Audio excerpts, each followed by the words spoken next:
y'all. Welcome to the Social Sig Podcast number 12. What's Today, up? what's going on? We got Clayton, a R&B artist slash musician in Milwaukee here. I've known you in the scene for probably around like 3 years. Yeah, probably 3, 4 or so, yeah. What's going on, man? Hanging in, man. Just working hard, enjoying life as much as I can. Absolutely. Right. How about you? Hanging in? Hanging in there. Yeah. I feel like I felt a wave of tiredness today after work. Yeah, and it was so dark after daylight savings, dude. Yeah, bro, when you first feel that daylight savings, it's like, oh, shit, wait, we're in it now, right? Yeah, man. Then I was just thinking, like, December 21st is the day it starts getting lighter out, but up until, like, now until December. December 21st. That's the darkest day of the year. Oh, I didn't even know that. I that. like subconsciously count down the days. Right, literally, right. Cool, Yeah, okay. Yeah. Cool, that's what's up. Was just hanging in there. Got some shows coming up. Do you have any shows coming up lately? Not till January so far. I'm planning Okay. like this pretty big like release party for a project I'm working on right now. So What's your project? the Can you talk project, about it? yeah, let's talk about it for Cool, sure. So I cool. just released one called Tempting Fate that came out about a month ago now or so. But yeah, that's been doing well. It was super fun to make that. Yep. And in the back of my head, I still had the next one planned, and I have a whole new kind of aesthetic going. It's gonna be a little Cool. You know, we all feel like the summer one. I got over a breakup recently, so like I feel like Tempting Fate was kind of like, let me get this all out of my head. Like I need to. I recorded it all in like probably a month or so. I just kind of got it out. I found some beats and was just like, heard the beat and was just freestyled some shit over it. I was like, all right, that's beautiful, and then just put it down. Some of the other ones were like some songs I had from the past. And that all just felt really good to get that out because I'd be quiet and don't talk about my feelings sometimes. So I get it out like that. Yeah, for real. So, and then after that, I was just trying to like have some fun, you know, because a lot of my songs have been obviously fun, but just a little more like, you know. Sure, yeah. Good to be alone, I think. So this next one's just going to be really like, hey, I'm feeling myself now, you know what I'm saying? So we've just been working a lot this weekend. I got like 3 of them done. Cool. So I'm probably going to go for, I don't know how many yet, but How quite many? a few. You don't know how many songs it'll be yet? Probably like 6, 7 or something like that. Okay. Yeah. I'm going to try to record at least like 12 demos and just pick like my favorite ones out of there and then maybe put the other ones on SoundCloud or something like that. So we'll see. Yep. But yeah. So will it be like an album or like an EP or Like EP mixtape type of thing. Okay. You know, not like a official like Clayton's like first album, but just like these are some songs I really feel proud about and I want people to hear them. Yeah, you know? man. Yeah, for sure. So I was listening to your that Tempting Fate today. Oh, okay, I really cool. like it. Thank you. I feel like I like most because I don't listen to a whole lot of R&B, but when, Yeah. I mean I love listening to all types of music. But when I was listening to like any R&B, like your music specifically, it's always a vibe. Appreciate that. Yeah, thank you. And I was wondering, dude, because you have a very low voice, I would say, talking. Yeah. And then when you sing, man, you get up there, dude. Someone the other day said that actually. Like I met someone in person for the first time. Like we'd communicated online a lot as friends and just they really enjoy my music and have showed a lot of love. And I talked to them in person and they were like, your voice is way deeper than I thought. Because literally it's like, I guess the love is there. and then it's like, yo, what's up? Yeah, how you doing? So like, back in the day, people used to really think I was lying, like I couldn't sing.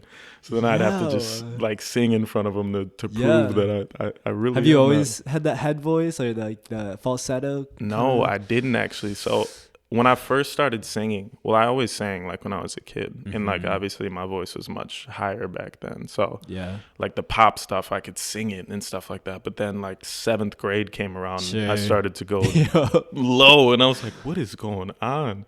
And I couldn't hit a falsetto. Frank Ocean's always been my favorite artist. So yep. do you not think having some fun. Jesus. Like, I couldn't hit that man. at all. I could not. And then randomly I was just singing it and it rang out and I was like, whoa, that was nice. I was like, I always wanted to do that. Right, for real. Power unlocked. Felt like I just hit like another level and like put in my attribute like falsetto. Like I left the low voice one down because I'm good on that. Like, dude, I feel like you could get pretty low if you wanted to, like, and just have that that duality with like the highs and the lows. Yeah, That's I was so a bass sick. in choir actually. So my choir teacher came to see a show of mine, and he was like, "Clayton, you're like so good, but like I kind of miss your like low voice sometimes. Like show me some of that like robustness." And I was like, "Damn, okay, damn." So maybe this next project you'll hear some.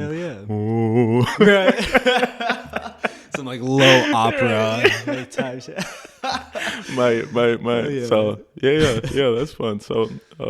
Shows, yeah. I mean, if anybody throws a show my way, I might take it. For sure. We'll see. I'm trying to be like selective and just yeah, man, really put out some shows that like are curated for me to really like feel comfortable and just like really put on like a really good show and stuff. So January 13th right now is like I have a really big one I'm planning, and I'll have some other artists before me, and I'll have some merch by then and a bunch of stuff. Dude, so some merch. Yeah, it should be fun. I'm trying to get like you, man. I be seeing your lighters everywhere. Yeah, and shit. I'm trying, man. I saw one on your table over there. I was like, shit. Yeah, I'll give you one later too. Please. I was just thinking that too because I got Charlie from Scam Likely coming on Thursday. Dope. I was like, dude, I was doing my laundry earlier and I just got a Scam Likely shirt and I was like, I definitely got to wear this on Thursday. And then I was just thinking about you. I was like, dang, I wish I had some Clayton merch. Yeah, right, for real. Maybe next time. For sure. Do you have a venue set for that one yet? Yeah, it's gonna be at Cactus Club. Cool. My favorite spot. Yeah. Shout out to Kelsey. Shout out to Cactus Club. Venue. Yeah, I love it. I love it. It's like small. You can fit a decent amount of people in there, but when you have only like, even if you only have like 50 people and they're into it, it feels like there's like 1,000 because everybody's like close together. It's comfy. I had one there. What was it? Like September. And I didn't go on until like 12:45. Actually, it was like 1 o'clock. It kind of sucked a little bit, but like still like 40, 50 people stuck around for me. And it was so lit. It was crazy. I performed my whole new EP and it just felt like I was like in a stadium and like everybody was screaming my name and shit. I was like, yeah, that shit was fire. So I have so much love for Cactus Club. Man, Cactus Club is I feel like it's a legendary venue for lots of bands coming from out of state that aren't like super big, but are like working hard and putting in the work to try to get shows out in the Midwest. And they be having some people in there where I'm like, damn, I'll look on their Instagram. I'm like, they got a big following and people are like going crazy in there for them and stuff. So, Do you know Sylvan Esso? I've heard the name before. Yeah, for sure. It's like a duo group, a singer and a dude who does beats, kind of like electronic. And they're pretty big now, and they're very big now. And they recently played a show at Cactus Club on like a Monday night or so. And it was kind of a homecoming because they're from, I don't know where they're from, but not Milwaukee. And they met at a show in Milwaukee. I think the singer had a show or had their band, and then the other dude had his band, and like they just met that night at Cactus Club, and then they became like, they're like, yo, I really fuck with your stuff, and they started doing their own thing. And so now they're Cactus huge. Club has got that like history. It's so cool. Shout out to Kelsey, man. I love Kelsey. She's such a sweetheart, for real. Have you been, I was talking about this a little bit with Gage of Lunar Moth, but do you did you follow like what she posted about like the Live Nation coming in and stuff? Yeah, I was just thinking about that. I don't exactly understand what's going on, but it seems as if there's like a big company with a lot of money is kind of, are they trying to monopolize it in a way? Or it sounds like, because I really don't have a huge idea of like what's actually going on either, but talking with Gage, it sounds like so Live Nation is this big nationwide industry, I guess, and I think it's like they're connected with Ticketmaster, and Ticketmaster bought Live Nation, something to do with that, and then they came into Madison and they basically bought all the venues, like the Majestic, the High Noon, the Sylvie, like all the big venues, and they kind of have like their hand, like a monopoly on it. I see. And now they're trying to get it into Milwaukee, and I just saw it just got approved. So damn. So they were like trying to buy Cactus Club or something like that, or I don't some sort of rights. Think so. I mean, I saw it with the rave too, and people are like, "Yo, don't let them do this," like because it's gonna maybe make it harder for like local musicians and stuff to get booked happens there so and whatnot. fast, I feel like. Yeah. Because I saw it did get approved for like that Deer District area, like right across from Turner Hall. Right. And I think it might just take a lot of the draw away from the other venues to start. Maybe the Dirty Long plan is like to buy them out eventually. Okay, that makes more sense what you're saying there. But yeah, man, it's kind of a bummer. We don't really need another venue, I feel. Like that. Yeah, because it'd be nice to bring some more attention, get people out there at these venues that we have already more and stuff like that, like the smaller ones like Cactus, Company Brewery, Studios, things like that. It's a chill venue. Yeah, I love really it. like right down the street, man. Yeah, I always be over dude. there. There's always some music so going you on. just moved to River West. Yeah, I love River West. Bro, I be going to Foundation all the time. Okay. That's like my favorite bar Their drinks are a little expensive if you get the ones off the drink menu. Yes. So I'll be in there spending a little more than I should and a little drunker than I should be. But you know, I'm kind of classy like that, though. Like, I should think more about the money, but I just go in there and I'm like, yeah, I'll take that. I'll take that. And I'm like, where did my checking balance go? I'm like, what happened to it? And it's like, maybe because I'm fucking spending money like I got a whole Foundation, man. Whole lot of shit. It's a cool vibe in there, though. Yeah. There's a lot of cool bars in River West, though. It's I always forget about Company Brewing for some reason. Yeah. Like, it's literally right around. And they brew their shit there too, like their beers and stuff like that. That's really cool. Same as Black Huskies. Got their thing going on. Yeah, I always be going. Me and my brother go there like every Monday and just like grab. They got like buy one get one free beers for people who live locally in the River West area. So we go there and they kind of sneak up on you. We do the one, do the second, and it's like a 10-second walk to my house. But I'm like, damn. Shit. Buzz going. Right, I'm a lightweight too, so I'm like, I'm in the house like dancing and shit. I'm like, what am I doing? It's Monday. Bro, I cracked open the wine before you came, and I had a glass, and I don't normally dance, but I was in front of that mirror, just like, hey, just like, you know, kind of feeling yourself, right? Like, yeah, this wine is pretty good. Love that. We love the yeah, man. Garnacha. Shout out Garnacha. First time having it. I basically just got it based upon how it looked. I like that. Little birds flying away and stuff. I always love doing that when I don't know what kind of alcohol. I knew I wanted like red wine, but just going strictly based out like judging a book by its cover. Sometimes you have to, you know. No shame. Right. That's what's up, though. You got some shows coming up? Yes. Next weekend, our November is pretty busy. Next weekend, we got Linneman's, which is also in River West. Yes, super cool venue. Yep. And then weekend after that is at Cactus Club with Diet Light's EP release. Okay, sweet.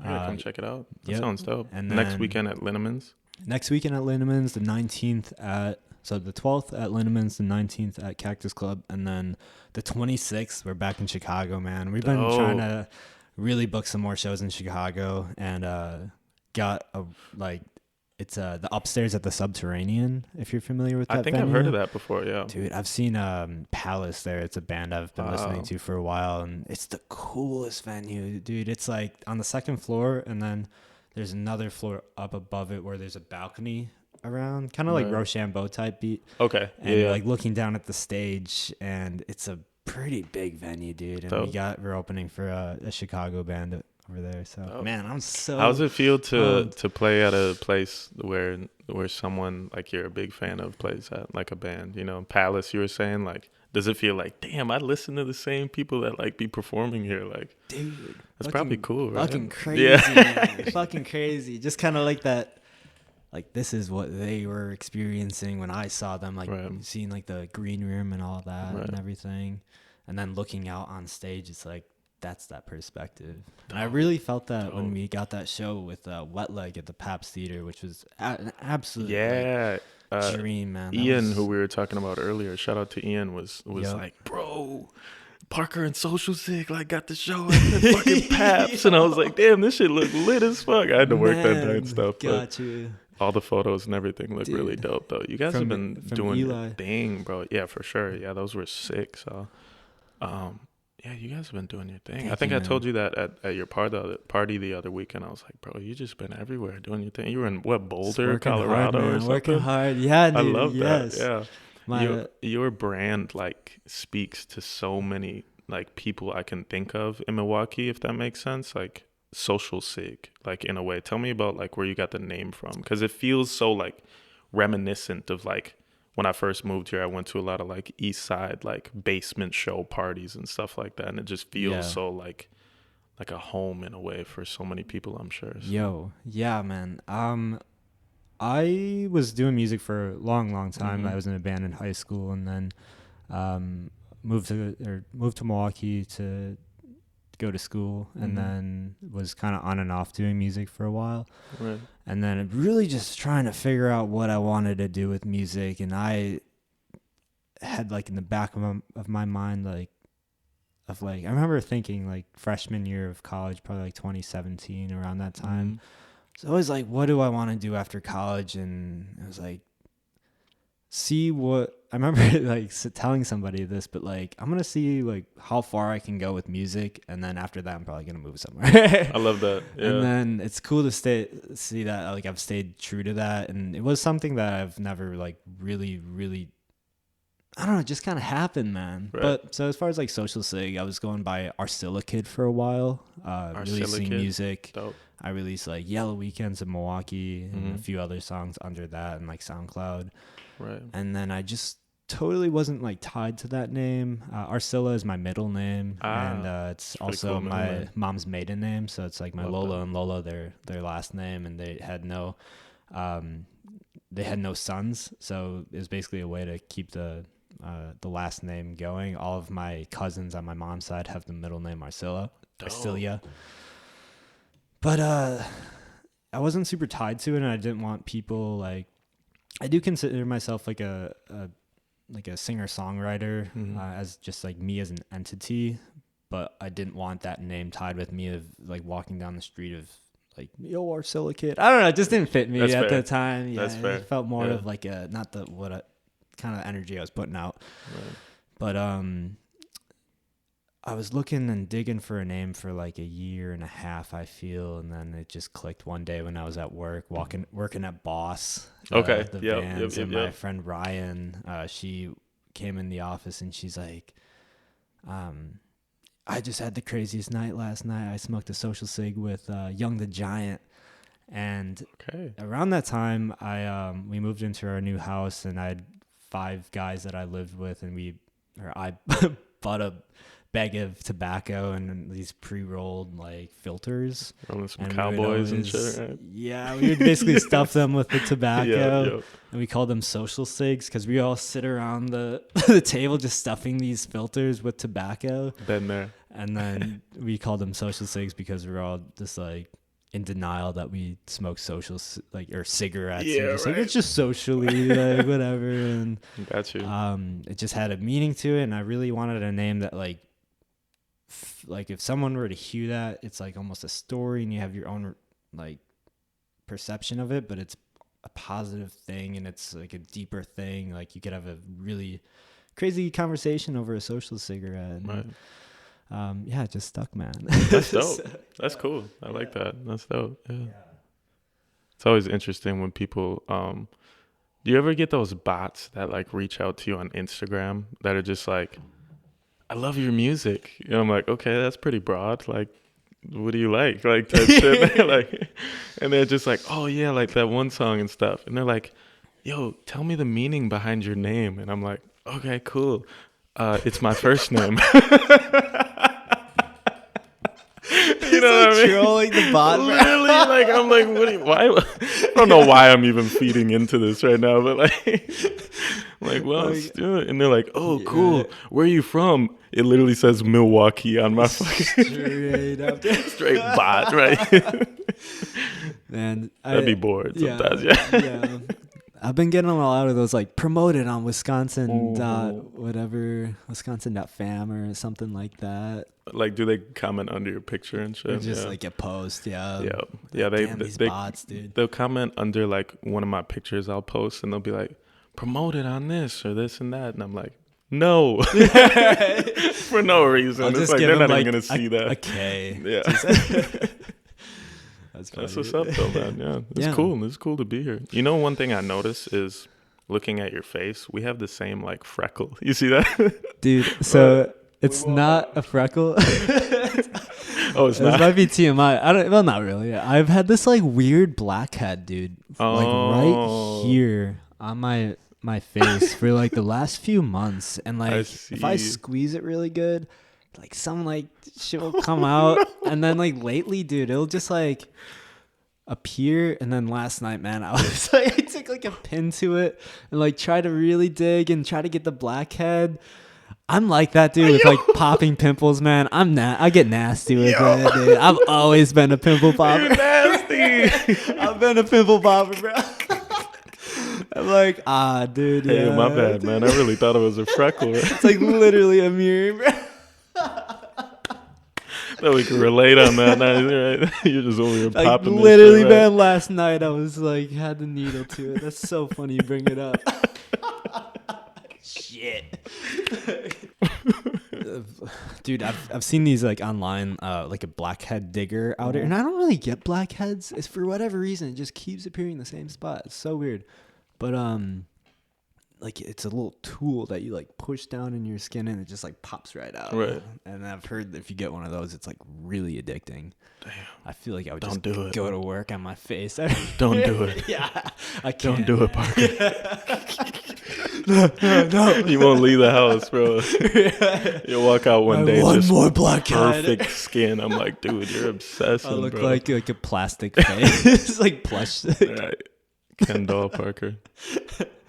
It's funny though. So shit, what do you do you have a goal when it comes to music? Like, do you want to be a superstar? Do you just like making music that you enjoy? Do you like just expressing yourself? Like, dude, I am still trying to figure that out. Yeah. I've had some like really back and forth conversations with myself and other people in the last few months about like what I want to do, and I feel like the possibilities are limitless. Honestly, I really truly believe that. I mean, I'm so grateful to be in the body that I am, to be healthy, and to have the support and like love that I have. And I really do feel like I can do anything I want to. absolutely. Like as far as like goals and stuff, I feel that the podcast has been super fun. So I really want to keep the podcast going. That's when I saw it, I was like, bro, I need that, bro. I love just chatting and shit. It's fun. Yeah. If I had a goal, it would just be to be financially stable off of whether it's like a few different things like music, the podcast, and right now I think it's really just those two. And to live a life that I want to live in my means and be financially stable with that, I think would be a beautiful way to go. What about you? Shit, man.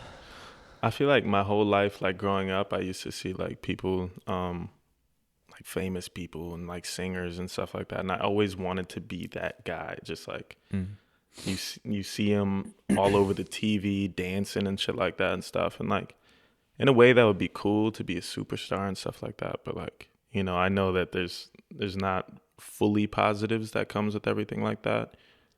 And I'm someone that doesn't, especially in this day and age, like every little thing that you do is being monitored and stuff like that and just always talked about and stuff like that. So I like just like my peace and stuff like that. So, you know, in a way it would be cool to really be in a spot that's just good enough for me to be comfortable, to be the one person out of all the generations of my family to be successful in a way that you're able to forget about, like you're able to get to the next level of like your Maslow's hierarchy, I guess, like that.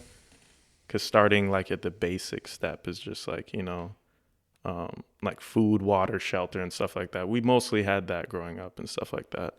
And then the next one is like whatever. And then you eventually get to like seeing your higher self, I believe, or something like, or self-actualization, self-realization. So I want to be able to attain all those things and like finally get to the point where I'm just like at peace and just like able to pay off my loans, able to make my mom feel better, make my dad feel better, my brother, and put everybody in a place that's just comfortable. So I feel like that's what I want to do. I kind of lost myself in Do you think you can do that with your art? Yeah, definitely. Yeah. I think so. I think I've been given everything I need to be given. So I feel like if it's not working, then I just need to work harder, I guess. I don't know. Man. Maybe that's an unfair pressure to put on myself, but, you know, I'm ready for it. I feel like the journey that you've been on, you're on the way. Yeah. You know? Thank you.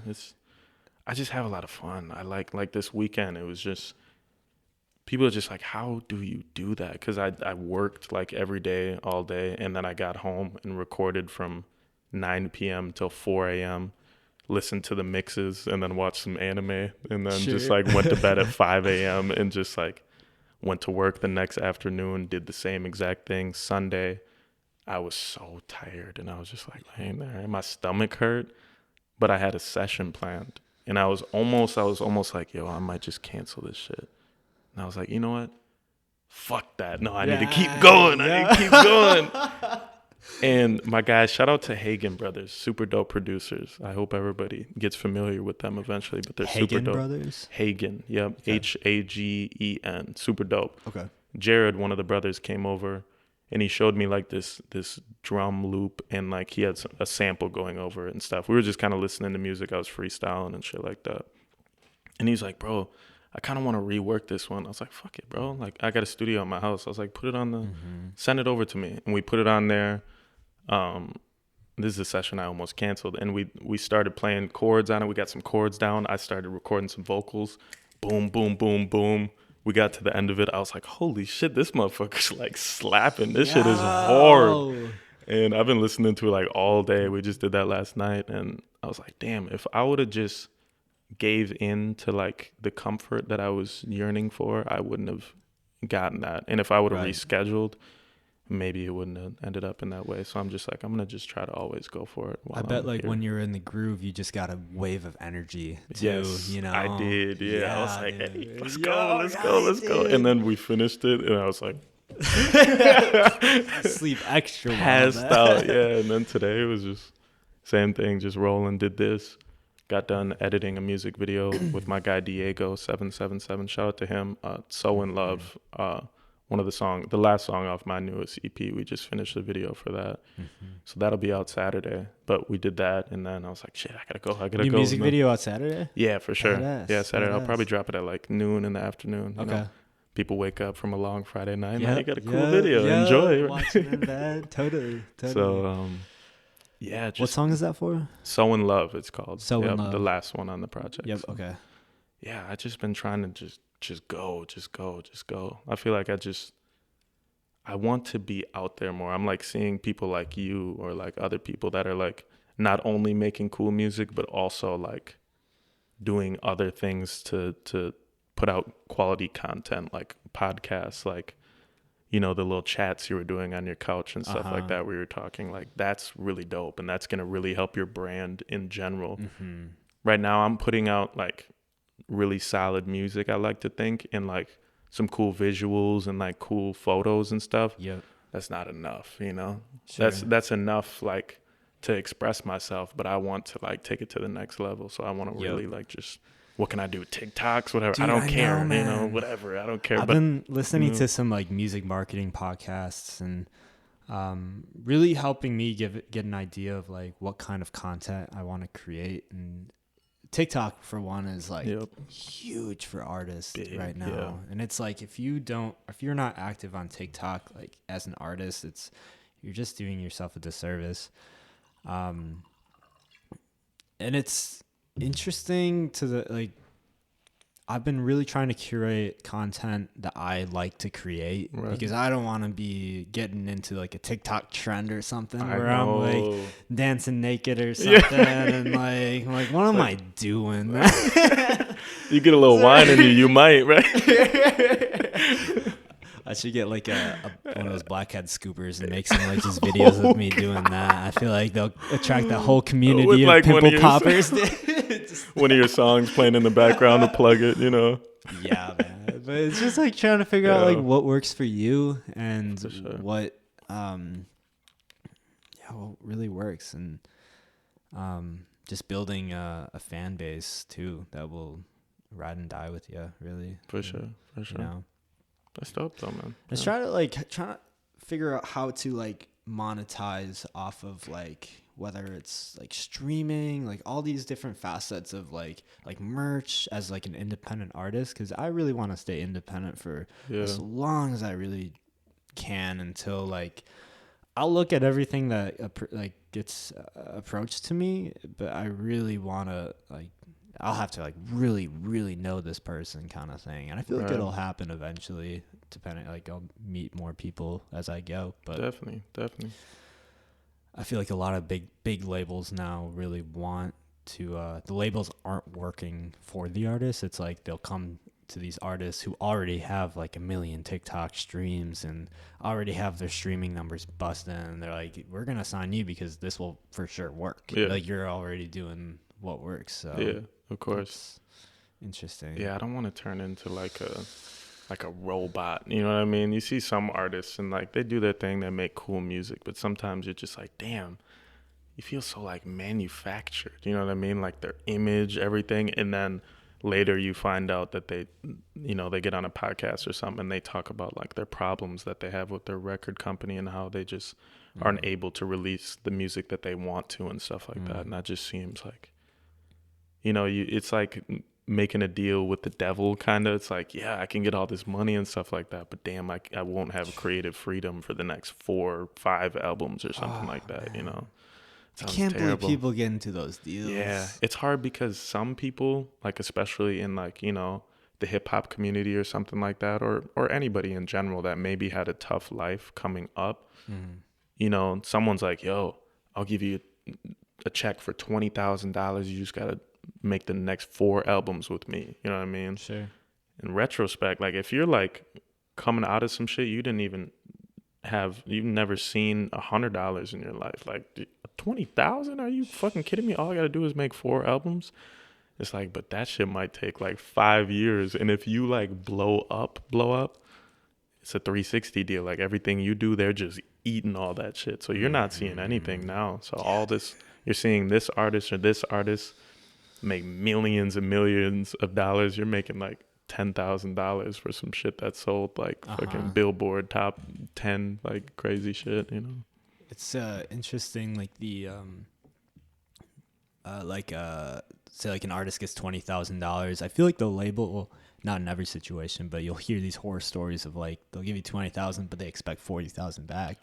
Yeah. So then it's like, where's my money? And then it's like damn. So if I make like $40,000 off of this album, I actually made 0 because they needed that money back. Right.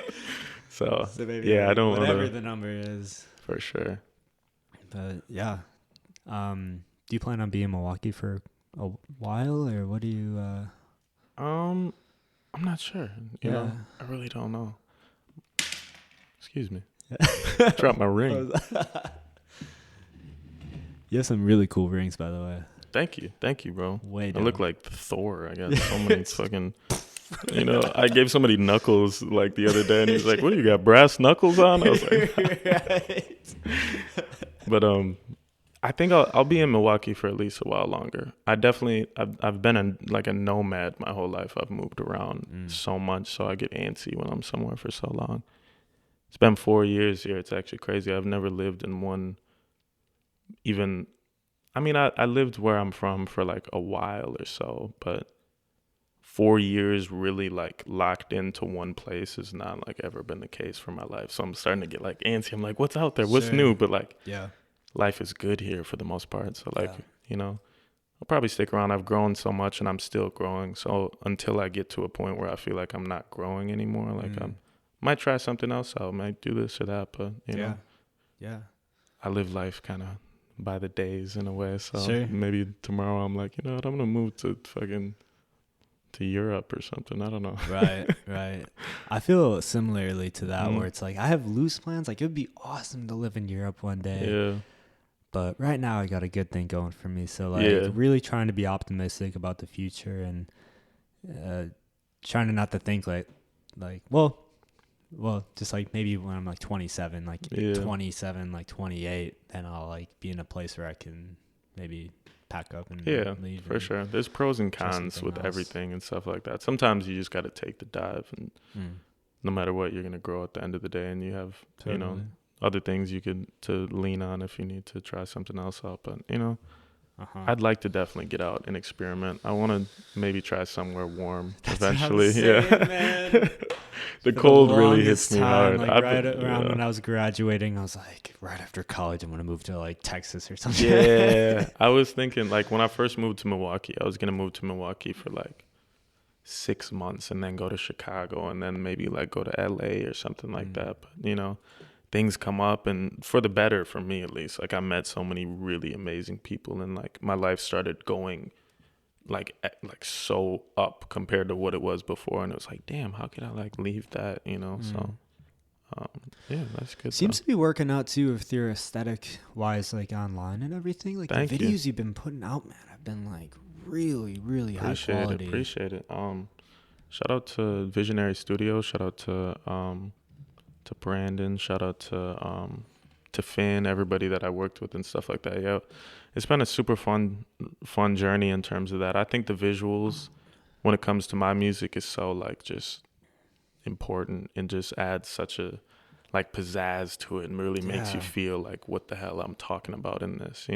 Like, how did you work with them to get like a product or a final product of like something that you really wanted? Yeah, it was like just a lot of ideas, If we talk about Pigment, which is the last video I just put out, that was the one with the water. Yeah, with the water and stuff like that. It kind of it matches the song a lot, Brandon came to my show and he listened to and he heard me perform that song before it even came out.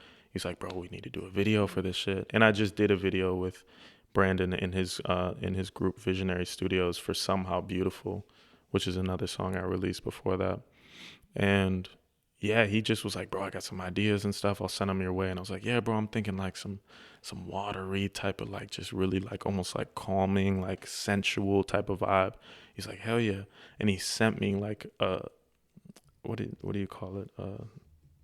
It's where, what is it called? A treatment that just had all the like water and like all these different scenes. And I was like, yes, bro, that's exactly what I was thinking. It's like inspo. Yeah. It's like an inspo, like almost like a Pinterest board onto one PDF document. Totally.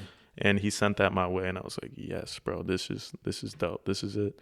And we just slowly like chipped away at it. And we had to organize so many things. We had to get a VHS player. He had to like take the tape from the VHS. I was wondering, did you film the I was watching it today. But like, did you take the film that you shot and put it in the VHS and then film the VHS playing the actual thing? Yeah. I think that's basically what he did. Yeah, he had to like run it through that and then run that into his computer. So it's not a filter that's on there. That's a literal VHS player. You know what I mean? So wow. Yeah, that was super I was wondering, sick. I was like, when I was watching, I was like, how did you, like, I was like, is that like a green screen that you're putting on top of it? But yeah, no, it's all like real, authentic shit. Yeah. So that was sick. And then we did some shots like in a pool and stuff like that. I was going to say, how did you get that one where you're diving in? He had a camera that was like covered in like this like plastic type of thing, and it was he was scared. He was like, bro, my shit might just break right now. Right.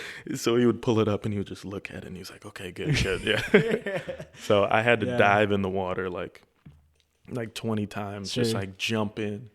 But I had to like keep my cheeks looking. I had to look decent down there, so I had to like comfortably dive in the water. Like there was so many where I was like, there's water going up your nose. He's like, bro, we gotta come on, bro, we gotta do that again. So eventually we got some good ones. So it was dope. Yeah, they're super creative. So I brought some ideas and they brought like a ton of ideas, and they really just like it's totally the aesthetic of the music. Yeah, exactly. So I just try to super clean too, man. It looks so good. Thank you. They snapped. I couldn't have done it without them and stuff. So I'm glad. I have such a dope circle of people around me that like I'm able to collaborate with, and it's just super beneficial to all of us. And on top of that, we're also so like cool with each other and stuff too. That's what makes the product so good, because our relationships are all good. Me and one of my best friends, Casey, he like made the beat for that song, and like I did the vocals. He came up, he wrote some of the vocals, he wrote some of the other ideas and stuff. We just collabed together. In the session wasn't like, yo, bro, we'll book out this session, like you give me this money and then no, fuck that. That's just like, I mean, that's I understand it's a business, but like what makes it really cool between us, and this is kind of just the overarching theme of like all the people I collaborate with, is like we're sitting there just enjoying ourselves. It's just like this, drinking some wine, you know, chilling, chopping it up. Yep. And then just like, yo, fuck it, you want to make a beat? Yeah. Starts playing some chords, and I'll always catch him because he'll just like fuck around, and I'll hit the record button, and I'll just be like, sure, got your ass. Right. He's like, fuck, I don't know if this is good. And I'm like, bitch, I already got you. That motherfucker hard, bro. I already got it right here. And then I would just start to add drums, and like he would like fix them up and make them sound even harder. Yeah. And I was just like, bro, what should I like sing here? And I came up with some of them. Say what you want. And he's like, bro. And he doesn't like ever sing. I think he gets a little nervous. Shout out to Casey. Sorry. Casey. But he doesn't sing. But he went on the piano and he's like, do do do do do do do do do do do do do. And I was like, do you mean, see, I've been in the heat for real, didn't know that shit ain't free. And he was like, yes, bro. And I just put that on, and we just went from there. Yo. At the end of it, we were sitting there just like stoned, and we were just like, it's kind of tough. It's kind of slaps. Kind of slap. And then from there, we just like started to take it seriously, and like we found a formula for that. And that's just how I work now, and like how he works. And I just, I'm super comfortable with people who are just like super genuine and nice. If it's a weird vibe, I'm about to like, I might have a voice crack or something. You know, I don't feel comfortable right now. I'm trying to like, man, we're all just trying to figure out. We're all just humans. So at the end of the day, like, try not to take it too seriously. Yeah, just have fun, man. That's when the coolest shit comes out. Exactly. You know? So yeah, we just have we've done that so many times and made so many demos. So I have probably like 100 fucking demos that are like, a lot of them are really cool. So I just recently, why I've been up so late just recording, because I go back, because when I like make songs, I go off of the first melody that I hear in my head, and I'll just kind of sing that. So I'll have a beat and I'll just be like, do do do do do do do do do. So I'll know that's the melody, but I won't have the words formulated yet. So it'll be like, da, na, na, na, na. It'll just be some random fucking in my head. I'm like, yo, this shit fire, and I'll show it to somebody, and they're like, bro, what is going on? So I need to stop showing people those. But then I'll just go back and I'll just like sit there and like actually re-sing that part, and then just get it done from there. But sometimes it's hard because in that environment of making that first like melody that comes to your head is very free flowing, and it is based off of how you're feeling in that moment. That's why it feels authentic to me. But you might not feel that same way next week or the week after that. So I try to emulate that. So if it's like, I did this demo when I was drunk off of tequila and I took 3 hits of a joint, you know what I mean? So I'll go back to the studio those 3 weeks later, and I'm like, all right, I got the Casamigos right here. I'm ready. I got the joint. Let's get it right. And I'm like, all right, let's get it. And I'll just, I'll do it. Yeah. Do you record at your house? Yeah. Okay. I got a studio space. We have a 3-bedroom, me and my brother, and then one of them's just a studio space that I have the walls treated and stuff like that. And I got a really nice mic and some other hardware and stuff like that. So, yeah. That's interesting how like I relate to that, where you just like getting out of your own way to the point where you just like let it come out of you, and like that's the most that what you were feeling at that time. Maybe you realized it or not. That's what you were feeling, and getting that out is it's art. Yeah, exactly. You know? I feel like that's what it is just like creative expression in a way, and to not sound overly corny, but like that's, I mean, for real. So like whatever the fuck you're feeling right then and there is like you just getting that out. So if I overthink it too much, it might just like not feel like authentic or like what I was hoping for in that moment. So I just like get it out, you know.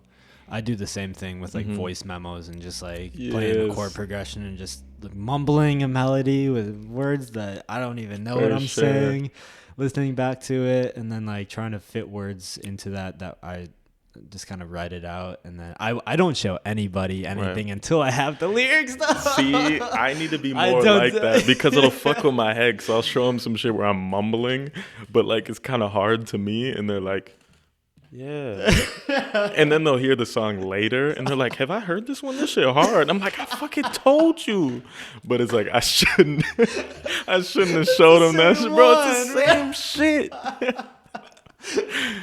So yeah, I'm glad we're on the same page. I need to learn from you, man. So. Man, I need to learn from you. We need to learn from each other. That's what's up, though. So, love life. Are you in love? Like, what's up? Yeah, man, dude. You are dope. Good for you. I've had a girl for 2 years now. Wow. Sheila. Yeah, Sheila. Shout out to Sheila. That's my auntie's name, so we love all Sheilas, right? It's a good name. You don't find too many Sheilas these for real, days. yeah. Cool. But yeah, man, we've been kicking it. It's been blossoming lately. We just bought tickets to Europe. Where to? We're going to. So I don't want to put the dates out there. Okay, but, fair. For like this spring, we're going to. Wait, when's your birthday? April 29th. Yeah. Oh, cool. Okay. Damn, it's your birthday. We'll cut the dates out. Yeah. They were going to Amsterdam for a little bit, and then going down to Paris. My friend Julie is there, and then we're gonna hopefully go out to Annecy, which is like more like countryside France. And then we're gonna go down to Barcelona, and then Madrid, and then Lisbon, and fly to Lisbon. That's dope. So big old trip. Really excited. Good for you, bro. Good for you. Blossoming. That's a beautiful way to explain a relationship that you have. For real. I'm jealous, man. I'm jealous. Good. Well, yeah. What about you, man? Shit.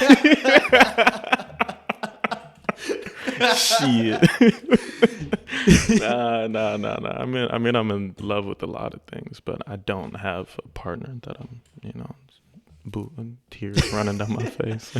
Well, you said you're just about to release I'm Feeling Myself. Yes. kind of projects. Yeah, for sure. No, I'm just worrying about myself right now and stuff. I just got out of a relationship recently, and all love to her and stuff. We're okay and stuff like that. No bad blood or nothing, but just just not in the space right now where I feel like I'm comfortable like committing to something. And I'm glad I've came to that realization, because it's not going to be fair to the other person I might try that with. So, right now I'm just, hanging out. I still enjoy intimate company and stuff like that, of course, but, just very aware of the direction I want to go with, all the, relationship stuff and all that. So I'm just really just doing my thing, and I know I don't have the time, Right. So, yeah. And it's with a relationship too is a lot of time commitment. It is. I've always been bad at them too. I've always been not in a way where it's like I'm a nice guy and like I do like the things that I should be doing as a partner, I'd like to think, but like I just always just get overwhelmed and stuff like that. And I'm like, damn, bro, like I have so many things going on my mind and just so many things and moments I need to attend and just like that. And it's like, damn, but I have to, along with my own feelings and stuff like that, I also have to consider someone else's. But maybe it's just I haven't been with the right person where I can come together and share that beauty with someone. You know what I mean? Totally. So, yeah, it's been cool. Being in my relationship now is like very... Gotta choose my words wisely. Of course. But it's been cool because I can do my own thing, like, and Sheila does hers, and she lets me, like, I am allowed to do my own thing, and I don't feel any, like, pushback from anything I do creatively, specifically. That's huge. And it's just a good balance. So it's been just we're hanging out. For sure. It's great. I love that. It's great. I don't know when I'll get to a point where, and I don't want to ever be like pessimistic about things, but I'm just like, damn, when will I get to that point where it feels like right? Does it come from my own feeling, or does it come from the right person coming around, or I'm not sure. Because I always just feel like just randomly, I just might be like, you know what, I'm trying to just completely change my life. You know what I mean? And how would that person has a whole other life that they're trying to do. So it's like, damn, if I completely change mine and ours only lined up in this specific way, like, damn, you know what I mean? But I guess that's just the way the world works, I guess, in a way. But take it slow, and I feel like when you're ready, you'll be ready. You know, the world works in weird ways like that, where it's like they'll introduce people they've never even heard of before. Exactly. And it's like just crossing paths, and you're meant to be for a long time or a short time. Yeah, for sure. Yeah, life's good though. You know, I enjoy my life right now, and it's nice to hang out with the people I do, whether they're friends or people I enjoy spending intimate time with and stuff like that. What do you do like to kick it? To kick it, man, I like to. I mean, obviously music and stuff like that. I do that a fucking ton. I'm nerdy as shit, but. You watch anime, right? I watch a lot of anime. Yeah. I wish I watched anime, man. It sounds like a cool thing to be into. But it's cool. It's cool. I like it. I watch a lot of anime. I play video games. Mm-hmm. I hang out with my brother's dog a lot. Cool. Yeah. Cool. Her name is Mochi. Yeah, Mochi. She's cute. Yeah. Do you live with your brother? Yeah. Yeah. We just moved together like 3 weeks ago or so. Cool. So you got a dog in the house. Yeah. Yeah. That's great. You know what I'm saying? I wake up and I'm just got cuddles and shit. I'm like, hey. You know but it's like not your dog. It's not. So exactly. I'm in the perfect place right now. So yeah, I kind of just do that. I like to like get lit and just like laugh a lot and have fun. Yeah, me and my friends get together and we just act stupid as fuck. Like, do you go out a lot? A decent amount. It's surprised I don't see you. I'd say I go out a decent amount. Yeah, I go to like certain bars. Though, yeah, I'm very like, I don't even know where I be sometimes. Like, it's just I've recently liked River West bars a decent amount. Dude, Mad Planet. Mad Planet is sick. I was there on Halloween. Sure. That was lit. That was lit. Yeah, that was fun. That was very fun. Yeah. So I like going crazy and stuff. Dude, you like got to that. go to like the versus nights, like the ABBA versus Blondie or the Queen, dude. Rihanna, Beyonce. Did you go to those? Man, I probably ran into you. Like maybe. I wouldn't doubt it. There was like so many people. 1,000 people there, bro. Yo, that shit was crazy. I was. It's you. You're the one. I was in there going crazy. People were probably like, "Who the fuck?" But nah, actually, because everybody was going crazy. That's why I love Mad Planet. Is the spot. There's no like uptightness or no like. Everyone is there to have a good time, crazy, man. And there's people from all different kind of facets of life, and it's just like. You can really feel the diversity of Milwaukee just come together and we're all partying together and having a fun ass time, man. God, so much love for Mad Planet. Yeah, it's right in the neighborhood. So that's just really fun. Grateful for that. I be going to a lot of like intimate setting bars too. I'm kind of like a bougie ass motherfucker. I just like sitting down and like drinking like martinis and shit like that. Sure. I love that. What's a bougie or like a martini lounge kind of went to this place with a friend called At Random. You ever been there before? I've heard of it. It was super. It was like low lights. It was like really good cocktails, and it was just like so just cool. And we're just sitting there chilling. Where else? I mean, Foundation is pretty like, you know, just low light, kind of nice vibe. Have you been to the Blue Lounge at the Fister? I haven't. Bro. That's sick. I think I've heard about it though. So I think it's called the Blue Lounge. It's nice, it's like a date spot type of vibe. It's sick. It's like a spot where you like dress up, and it's like I don't know what nights, but they usually have a jazz band playing. But it's like probably I want to say like floor 15 of the Fister Hotel. It's this huge like lounge that's like kind of circular with the windows, and it's just like huge windows, and it's really dimly lit, and there's like candles and everywhere, and there's a jazz band playing. I love that. Like, I went there with my parents once, and we got fucked. Yo, that's lit. The drinks, like one drink there, it's just like, oh, your parents like to get lit. Yeah, dude. Yes. My parents like to party, man, dude. My dad be going crazy. Yeah, my dad be going crazy. My dad is one of the funniest fucking people. Like I'm mostly like, most people probably view me as like, oh, he's just chill and stuff like that. But like when I got like energy, I'm crazy weird. Like just I like going crazy and stuff. But I get that from him because he's such a goofball, for real. So. Yeah, it's fun getting lit with your parents. When you get older, it's like, damn, we can just like get lit, and it's just like we're chilling, you know. Exactly. I remember like when I was like 16 and stuff. I had an older brother too, so I was always like hanging out with his older friends and like wanting to do things he was doing.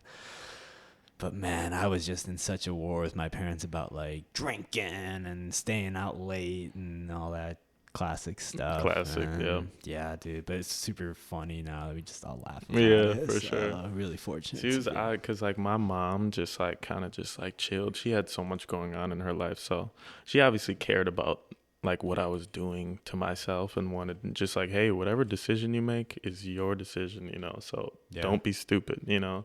And I did some stupid shit, but I had to learn the hard way from it. And like, you know, I would still go out and do my thing and stuff like that. But like, you know, it was like smooth. It was like an odd way of parenting, but it worked out pretty well in a sense. Sure. I like to think, unless like you didn't fuck up too hard. No, I would still kind of do like normal bad kid shit, but like not to a crazy extent. I still like got all my shit done and like was chill. So yeah, I'm glad I didn't like fuck up too hard at like a young age. So I feel like growing up in high school, we're just so dumb, man. You can do some really stupid shit, and I'm just really glad that I never got in any like legal trouble or anything like that. So. I did, a little bit. A little bit. Just a little bit. Yeah. Let's talk about it if you don't want to. It was just like some weed shit, bro. Yeah, it was just I had some friends shit. Like that. Yeah. Just like, it was like, I'll just explain the whole story because it's entertaining. It's very entertaining. So it was like high school. So it's going to sound weird off the bat. No more pre-explaining. Let me just get into it. So we used to party with these kids from Eau Claire, Wisconsin, and we lived like right outside of Eau Claire in Chippewa Falls. Bro, you were in like a small town, and I used to hang with the rich white folk too, and it was like, bro, and we all like, they were like, bro, there's this party in this bathroom in the middle of this soccer field. And I was like, what the fuck? Let's get it. Literally the bathroom of a bathroom. Brother. So we all pulled up deep. We're all in that motherfucker just like going crazy. And I was like, as soon as I stepped in there, I like looked at the surrounding residential area and I was like, no. We were smoking. Everybody got fucked up. I didn't drink that night. We were like 16. And the driver didn't drink either. So he hopped in the car. We were all in there, but there was 3 other kids with us. There was 5 packed in this car. And there was this one younger kid. We were like 16. I think he was like 15, 14 or something like that. And he just got fucked up. I don't know who let him do that. These ages just sound so young right now. So but then like when I picture myself when I was 16, I was like, I'm not that young, but I was like, literally, bro, I'm a fucking baby. A baby. Yeah.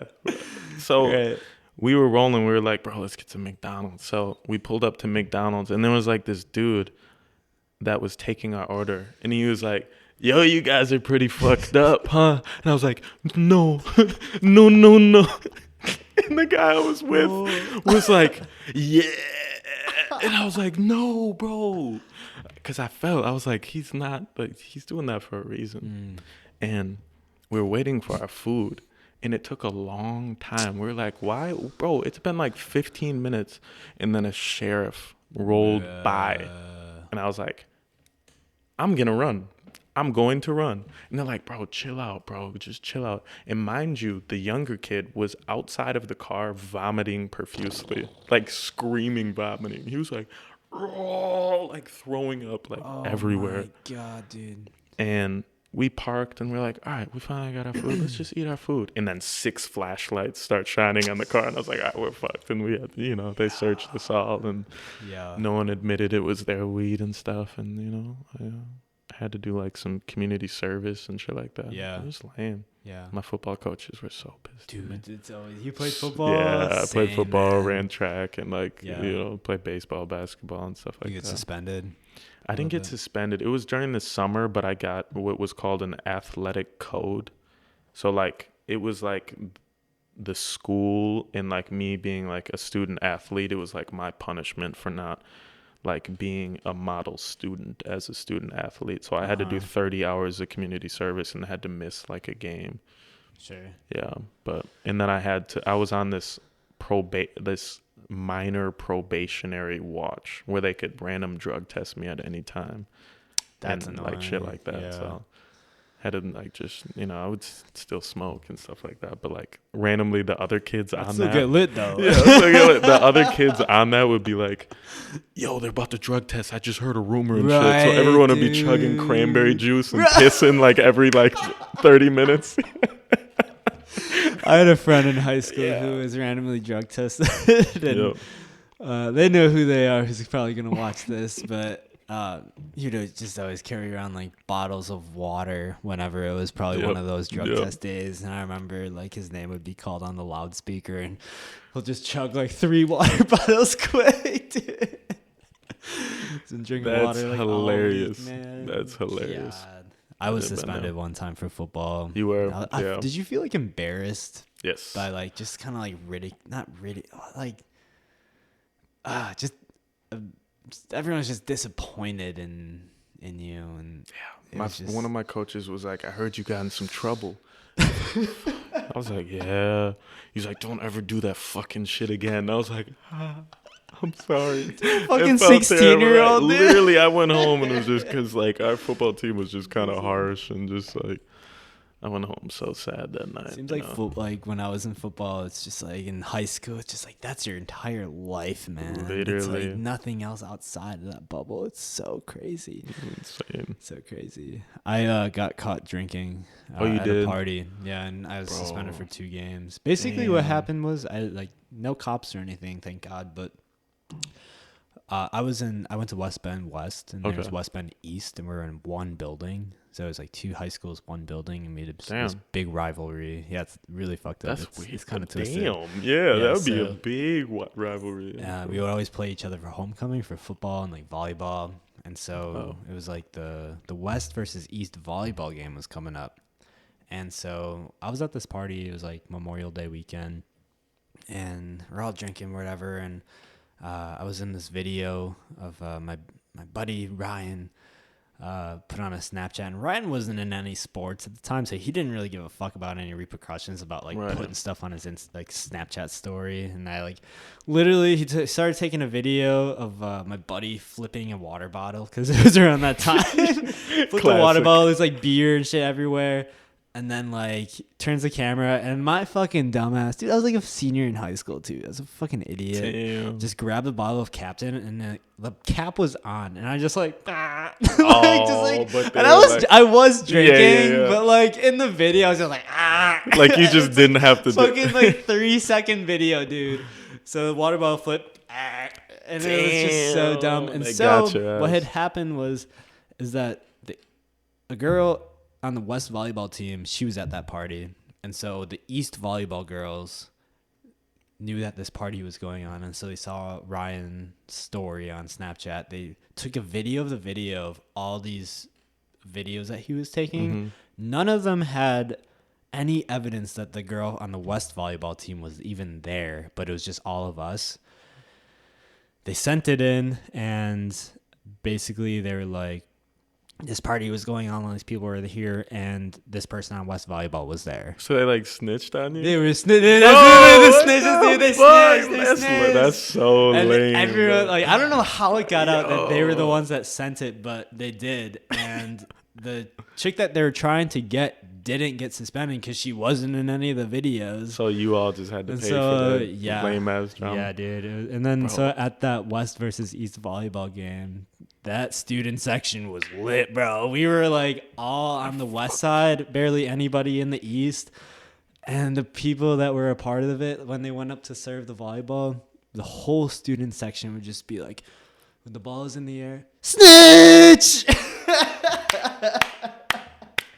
And it was so high school shit, bro. That's funny, we bro. got on Twitter, fuck East volleyball, on that, it was just everywhere, FEVB. That's hilarious.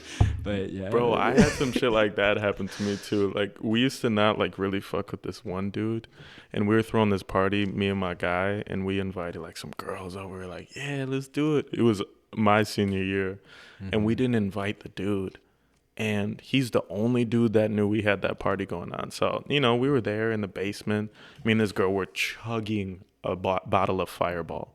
Whole, like bottle of it. And it was like, we were fucked up. And all of a sudden, like, some flashlights, like, shone through the house and shit. And, like, we heard knocking on the door. And mind you, I had already got an athletic code. So if you get a second one, you're kicked off the team. So I didn't know I could have just stayed in the house and just not let the cops in. Sure. So I was like, yo, I'm gone. I ran out the fucking back door. Like, I had a pool. I almost fell in the pool. I ran around. Mind you, hammered. So every about 3 steps, tumble roll. And I got up, kept going. And my guy was crying. He was like, my mom gonna kill me. Wait, were you with somebody? I was with my guy. He was like a younger cat. And we gotta go. I was like 17. He was like 15. So he was like a sophomore when I was a senior. And I was just pulling him I was like, bro, let's go. It was like literally like him. And we like, I was like, lay down. It was like a Call of Duty ghillie suit mission. Like, we like laid down, and a flashlight went right above our head. They were looking for us in the woods. And then the cop walked away. And I was like, all right, let's go. And we ran. And then we got to like this cliff, and it was like 12 feet high. And I looked at him, and I was like, we got to do it.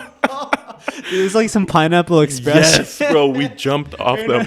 Some super bad shit. Yes, we jumped off.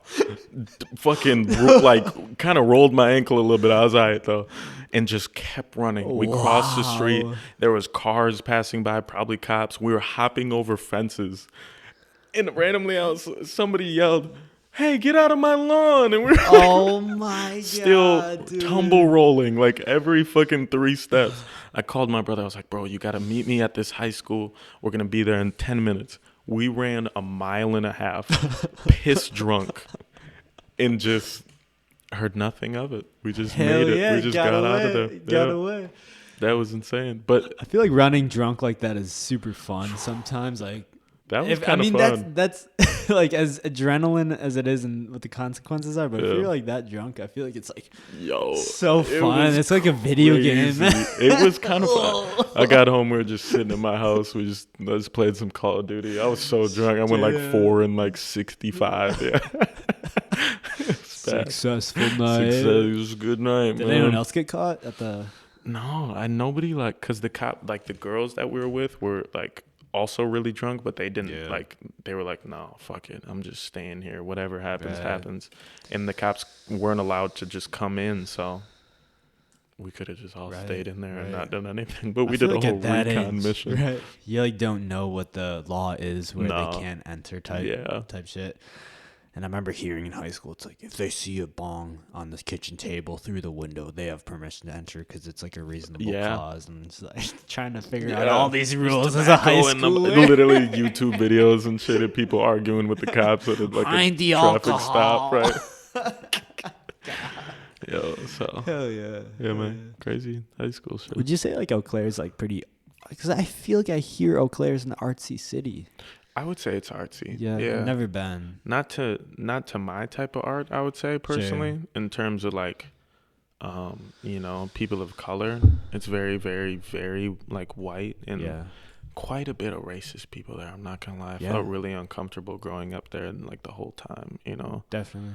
But I think it's grown as a city, and you have artists like Justin Vernon, like Bon Iver and stuff like that. Literally who I think of when I hear super dope, you know what I mean? And he's done a lot for the city and stuff like that. So I don't have like necessary bad blood or like hatred towards the city or anything. Even though I had a bad experience, it's just, it's just pretty uncomfortable at times. But I think outside of that, in general, I think they have really cool like art and there's some cool music there and stuff like that. And it's super beautiful. So dude, it seems like you really came to your own, like into your own in the last like 4 years. Like, yes, I feel like you, like when I meet you and I talk to you, I feel like you've always been just a collectively calm and cool like individual.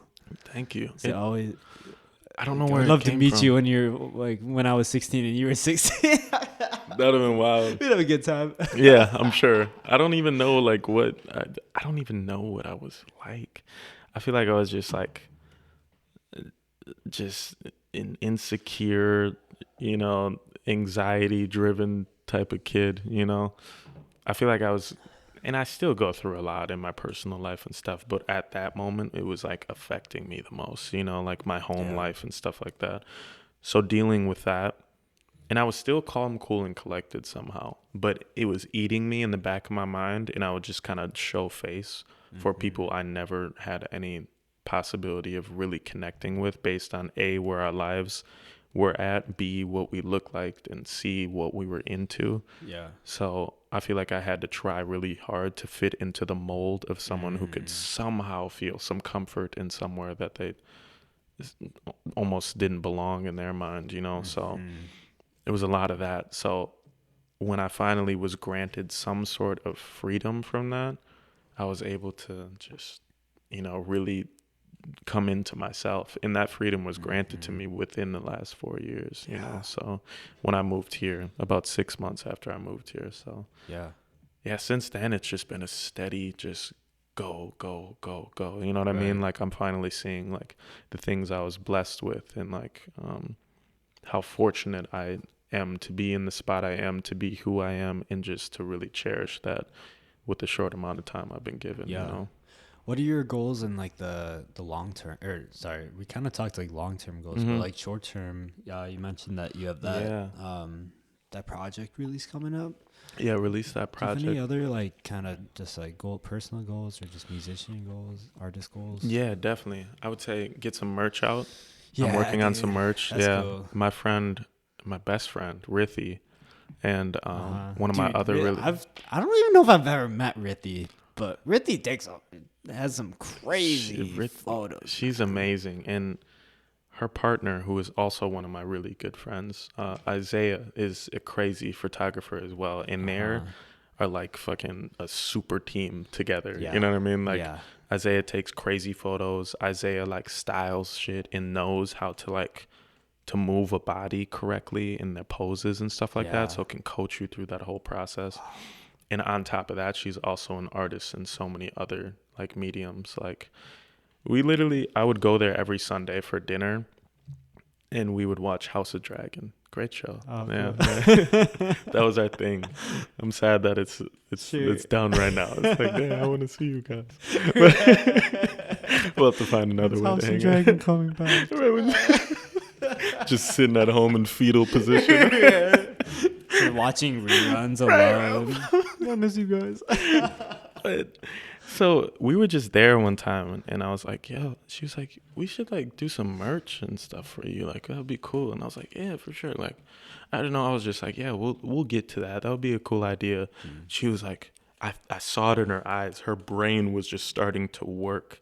And she came up with like these crazy concepts, and we were all kind of bouncing ideas off, but she just kept going. And I was like, whoa, yo. Write these down. And I just started typing notes and shit. Like, so shout out to her and Isaiah as well, because he was feeding into that conversation. But like, so I'm excited to show that to people. You know what I mean? Absolutely. So that'll be cool. I want to get that going. This project, some more music videos. Yep. Man, I just want to really just really show off how much I've grown as an artist. And I feel like people are going to see that on this next shit, because I'm making like I'm doing everything on this. Like, I'm getting help and stuff like that, but I'm producing the beats on a lot of the songs. I'm writing all the vocals. I'm singing the vocals. I'm shipping out the demos and stuff like that. Like, I want people to understand, like, when I first moved here, when I first started making music, I just could sing kind of decent, and I could write some cool songs. But now it's like I can come up with a whole artistic like idea of everything from the production. I can do that on Ableton. I can sing the vocals. I can do some merch. I can come up with this music video idea. I can do this type of content and all that, and bring it all into one, and then show the world. I feel like people haven't really understood like who I am and the capabilities I have, because I don't know, it's the internet, and sometimes it's hard to catch the algorithm, and people, I don't expose what I'm doing all the time. Bro, your YouTube, your music videos on YouTube have gotten some like thousands of views. Yeah, they've been really solid. Traction. It feels good. I want to at some point feel satisfied. I don't know when that'll happen. I don't know if it's some sort of weird complex I got going on with some weird perfectionist syndrome thing, but I just, short-term goals is I want to really get more people to see what personally I got going on, but also just like see what's going around like in the city, and just totally. Like, you know what I mean? I feel like a nationwide level, maybe globally even. Exactly. You know, like personal goals, I want to really be seen and like for people to see what's going on. That's more a little bigger, but like on my checklist is like merch. Yeah.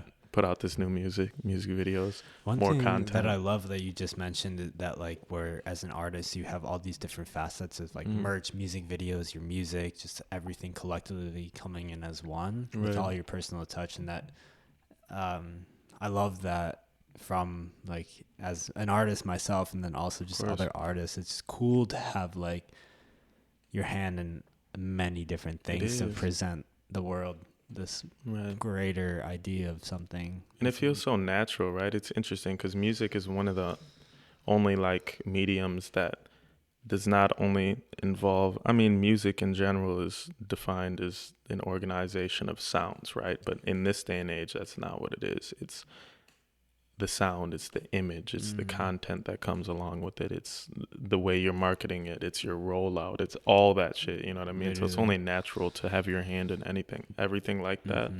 But some people, you know, maybe don't have all those dynamics like added together and stuff. So I'm really excited for people to see that all that is possible, and that I really work hard to do all those things and stuff like that.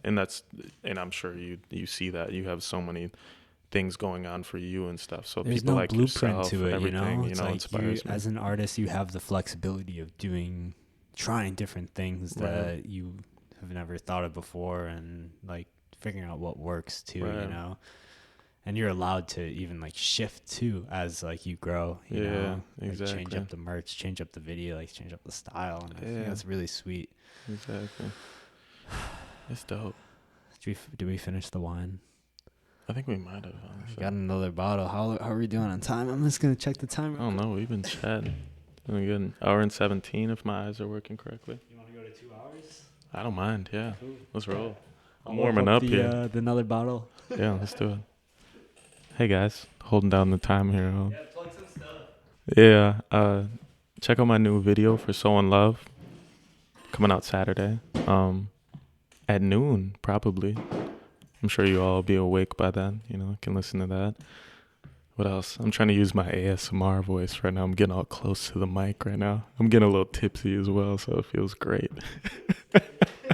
Starting to warm up. Parker's over there hitting the... Oh, feeling good, though. Feeling good. Outside of that, just a lot of new work that I'm super proud of and excited to show you guys.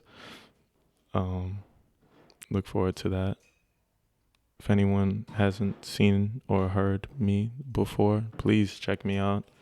Hit me up if you want to hang out. You know, I like hanging out with new people all the time. Delicious wine. And we are back. They could probably tell we're getting a little tipsy at this point, right? I broke out the Apothic Red. Shout out my mom. This is her favorite wine, so every time I get red wine, I have to get the Apothic Red. Wow. It reminds me of her. Shout out to moms, man. Glug, glug, glug. Glug, glug, glug, glug, glug. So, we're just talking about hopping over to the Bremen open mic, where a lot of, I think, like, especially in the indie scene, a lot of artists kind of get their start like on stage and getting that stage presence. Where did you get your stage presence, man? Holy shit, dude. Okay.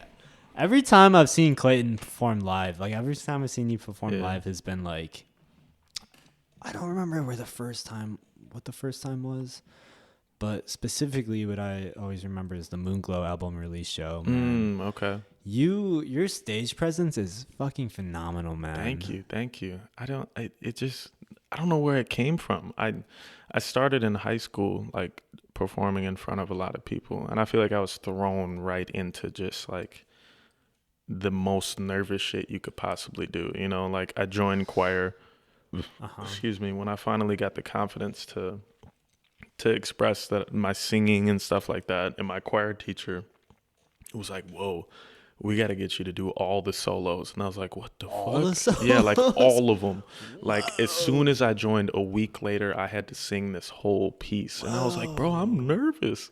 And it went really well. Did you sing before choir? Yeah, I like sang a little bit. It was like I always wanted to be a singer since like second grade. Okay. I was really into like early Chris Brown. You know what I mean? Like when he was first coming out, and it was like Run It and shit was on the radio. And I saw him, and it was almost like an image, a reflection of myself in a way, because like we have a similar like look to us, I guess, like our skin tones, like the pretty boy type thing and stuff like that. And obviously he got into a lot of things that I didn't agree with eventually, but like at those early stages, I was like, bro, that is what I'm trying to do. You know what I mean? That shit is sick. I was second grade. I was like, that's what I want to do. And everybody would ask like, yo, what do you want to be? And I was like, a firefighter. I don't know. Like, but I wanted to be a singer. I was just nervous, you know? Right. But eventually I got to a point. I would always sing in church, sing in the shower. I would practice for American Idol and stuff like that. Yeah. And I was like kind of high one time, my freshman year in high school. And of course, Frank Ocean. We were sitting around the fire, and I just started singing and shit. I don't know what the fuck was going on. It's some shit I would do. And they were like, "Yo, that shit was kind of good." I was like, "Yo, for real? You mean that?" And I was like, "Boom, okay." I started taking vocal lessons. I started everything. I joined choir again. My choir teacher was like, "Yo, let's go." I started doing that. I did like the talent show, like placed really high in the talent show. And they're like, "Oh, cool. You need to do that for the entire school in the auditorium during a pep rally in the middle of the gym. 1,600 people surrounding." Shit, and I was just in the middle singing Alicia Keys' "If I Ain't Got You," which is... Some people live for the fountain. That whole shit. Some people want it all, but I don't. All that shit. But it was so... I've never been more nervous. And the thing is, I sang a different song for the talent show, but I didn't have the backing track for that. So my choir teacher was like, "Yo, do you know how to sing anything else? I'll learn it on the piano right now." 2 hours before I had to do that. So I didn't have the vocals memorized. So I had to just sing it in class. Like I was just like, kept listening to it. Right. And I did that, and it was so nerve wracking, but it went well. And from there, I kept just having performances. I moved to Milwaukee, had a performance. And eventually it just got to a point where I was just like, yo, I'm just going to let loose. Yeah, I'm just going to fucking really feel this shit. I'm going to exactly what I'm trying to say in the song. I'm going to feel that and show that off to these people, because like that's what they came here to see. I have 10 minutes on here, 15 minutes on here, all this nervousness and stuff. I might as well just say fuck it and just like really just let loose and go. Yeah. So that's what I do, and I noticed it worked, so I just keep going further. And I still get nervous as fuck, and I still like have the same problems that anyone might have, and nervousness and whatever before shows. But I know every time I just fully release myself and just like show off my personality and fully be myself, people react so well to that. And it's honestly mostly just about me. Like I just want to get up there, and that's my time to just let loose and just really express myself. So it feels really dope. So you appear so comfortable on stage. Thank you. And like today I was watching the when you were on the news the other week. Oh yeah. When you were doing like I don't even know what you're doing with your hand. I always have done like, that. Whoa, bro. like what is that? I don't know. Like it just helps me sing better. It's funny because in choir they teach you to just like this. Oh, me up, and just like straightforward chest out. But like I would still just get jittery, and my choir teacher's like, bro, like just slow, chill, just posture. Yeah. So I don't know why they instilled that, but now when I just let loose now. So when I'm recording too, I'm just literally like, it's so damn good to be alone today, because that's what it's singing. Maybe you can say the same thing. Is an entire body experience. You have a guitar in your hand as well, so that's even different. When I'm recording, if I don't have a guitar, sometimes I'll just like fake the strum because I'm so comfortable with the guitar. Eventually, in my like career or my like progression, I do want to do some more stuff with the microphone without a guitar on me. But man, sometimes I'll even put the guitar on, not even plugged in, and fake strum it just to have that weight on myself. Exactly. And I think even just having this right shoulder up a little bit kind of like helps me sing. I'm so used to it. Everybody has their little like, I guess, little kinks, I guess is the way. Like I just like to feel I'm a very physical, like body type of person. So when I'm really like expressing myself, I'm like literally flexing all the muscles stemming from, and like it's a whole body thing with music as well. Like not only like the little things your hands do, but also your breath in the way that you have to feel everything down to like your toes, like the training and stuff like that. Like, so it's just, I don't know. Do you still take vocal lessons? I haven't for a little bit, but I took some for a while. But like when the pandemic hit, I kind of stopped and just kind of, started doing other things. A really solid level now. Thank you.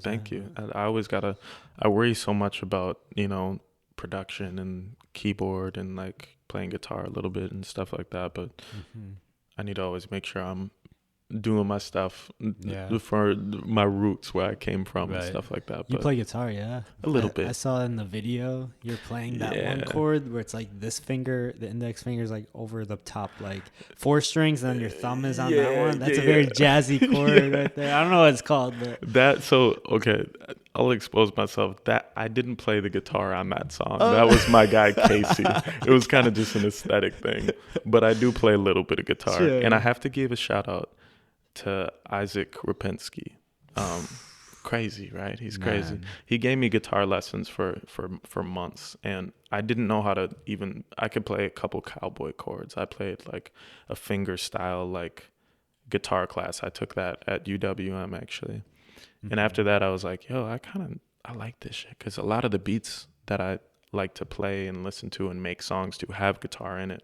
So why not learn how to do that?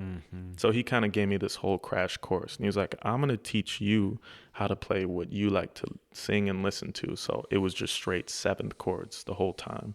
So I know how to play like every 7th chord and like 2-5-1 progressions, things like that. But my fingers don't move super fast, so I don't like play. But with practice. Yeah, of course. It's coming along, but I'm best at keyboard. I'm pretty solid at that, so I can make beats out of that and whatnot. I learned that in school and like from teachers and stuff like that. But Isaac is the GOAT, man. He's the GOAT. He goes crazy, and his mannerisms are my favorite. It's just like, I'm like, God damn. Absolutely. Yo, funny story. My dad went to. He went to like this, it was like a jazz, like, I don't know, kind of soulful type of night.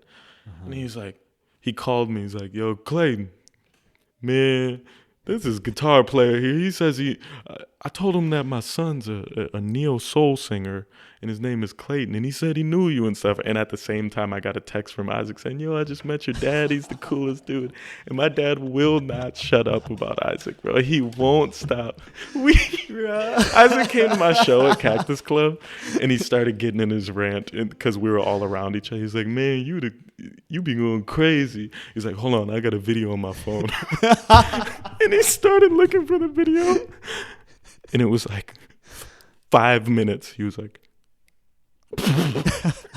and me and Isaac kept looking at each other, like, and he just kept looking. And he's like, my bad, I can't find that shit.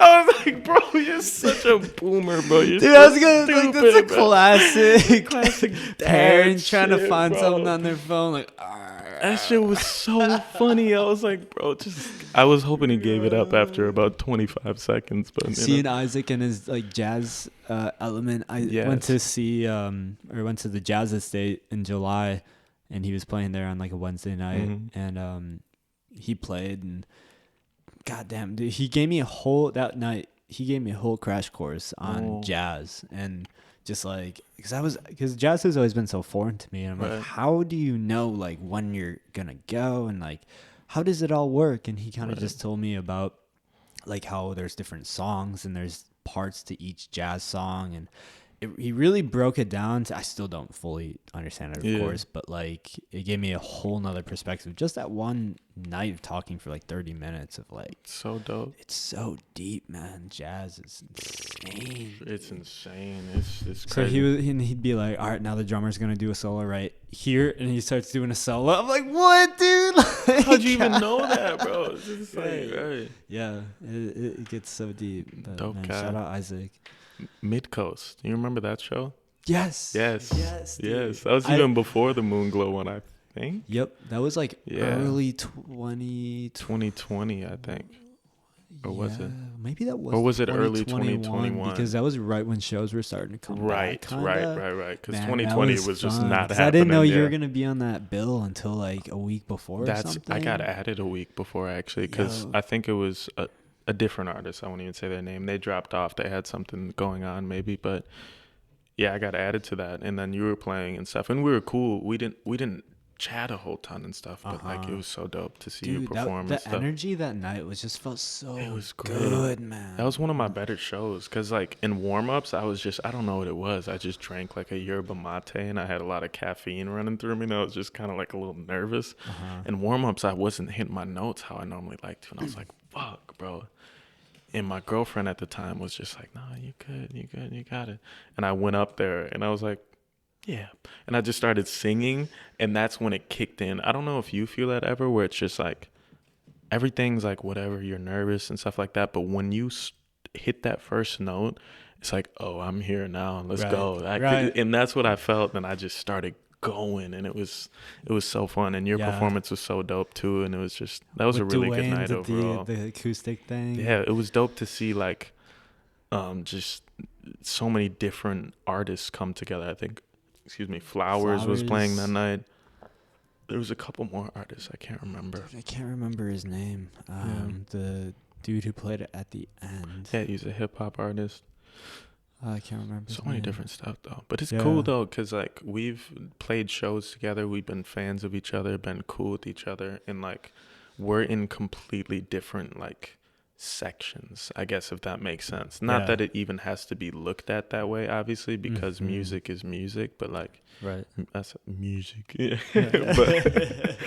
but like it's cool to be able to connect with someone who does something that I don't like you say, you don't necessarily listen to R&B music, but like you really appreciate what I do, and like I don't necessarily listen to music like yours, but like when I hear it, I'm like, this is so dope, and I know the work that it takes to put all those instruments down, to do the vocals, to do the shows you do and stuff. So it's just like, damn, still inspired, even if it's a different lane, so inspired by the things you do, and so many other artists, even if they do completely different things. So man, it's been really cool also with like doing, ever since that show too, that was my first Mid-Coast show. I've been such a big fan of Mid-Coast, like just having local bills that are just like a little bit of everything. Like you never know exactly what you're gonna get with each bill. But even like the Moonglow album really showed like having a diversified bill of like R&B, then also like Moonglow city pop. Like it does flow with that, and granted it depends on like I don't know, man. Like I'm a fan of the different bills of like adding different things to something, and I think as a concert goer, it really like if you come to see one thing, it'll open your eyes to something that you weren't planning to come see. But I mean, if it's dope, it's dope, and if it reaches you, it reaches you. Exactly. So. It's just like, and it exposes people to like whole different genres and artists that they wouldn't, when you're into one thing, you find yourself like things all line up to find similar things like that. So if you listen to Social Sig, you might find yourself listening to, I don't know, maybe Scam Likely or like Bug Moment, Diet Light, things like that. But like when you hear like, Clayton, or you hear like, I don't know, any other sort of artist that might be in a similar lane as me, or maybe the hip hop lane and stuff, it's like, oh shit, that's cool. And then it exposes you to that whole tree that's over here that branches off. You know what I mean? So it's really cool when those shows have a Social Sig, a Clayton, a rapper, a different rapper from a different sort of aesthetic and stuff like that. It's really, really dope. Right. So. Dude, you said you were Frank Ocean is one of your your top. Man, that's my guy, bro. I sat and cried to some of that shit, bro. I'm a little softy, bro.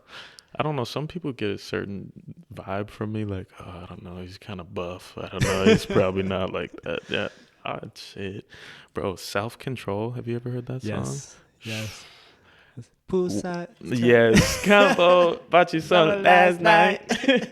Know how to play that on the guitar. Hold on. I'll be the boyfriend in your wet dreams tonight. Noses on the bed. That's my shit. Yes. But for real though, 2016 was my freshman year of college. Actually, that's when I was at Columbia College, in Chicago. And like we were talking about off mic, like that was my first like really like exposure to a real like art scene in like the modern day. Like as an 18-year-old, this is a whole group of artists coming from where I came from and like what I had going on in my life at the time. I was so depressed at that time. It was crazy. Like I had so many family issues at that time, like reaching my phone and just me trying to keep pushing forward in a space that was so uncomfortable was just like insane. And I also had a girlfriend at the time that I was seeing long distance. So with all those things together, school was tough. And I was in a new city that I didn't know, but I loved it. I loved being in that city. St. Paul? This was actually in Chicago. Oh, sure. Yeah, for sure. So I lived downtown Chicago, right off of State Street. I lived at the Plymouth dorms.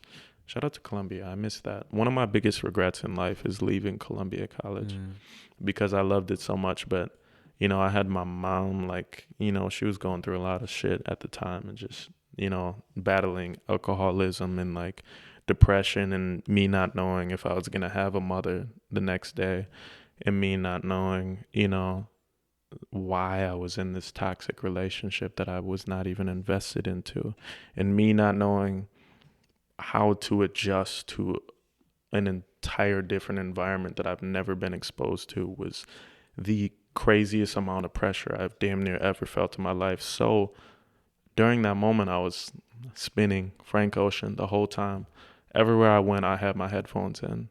I didn't talk as much as I wish I would have talked to people because I'm such a people person, but the person that is a people person, me, was not very good at it at the time. He was a little nervous and depressed. So that entire album I probably listened to 1,000 times over those 4.5 months. Yeah, Blonde. I have it on vinyl, actually. Shout out to Rithi again, because she got me that as a present on vinyl. One of my favorite presents ever. Yeah. And I was so nerded out about it. I would listen all the way through it, and then I would listen through it and read all the lyrics while I was listening, and I would watch all the YouTube videos explaining what he meant here and there and stuff like that. So, what is your do you have a favorite song on the album? Man, it comes and goes in so many different times. I feel like Self-Control has always been the one that has brought out the largest emotions, I guess. I've literally sat there and just been like, dude, that one. I was just about to say. You gotta leave when that fucking shit, that like bridge hits like that. It's just like, yo, give up, just a night. That shit, I'm like fucking a whole waterfall of tears are running down my eyes. Come on, You spitting game. No, you got it. Brother. I still put that shit on, bro. I still put that shit on. So probably that song is one of my favorites off of there. But every single song on there, I'm gonna go crazy too.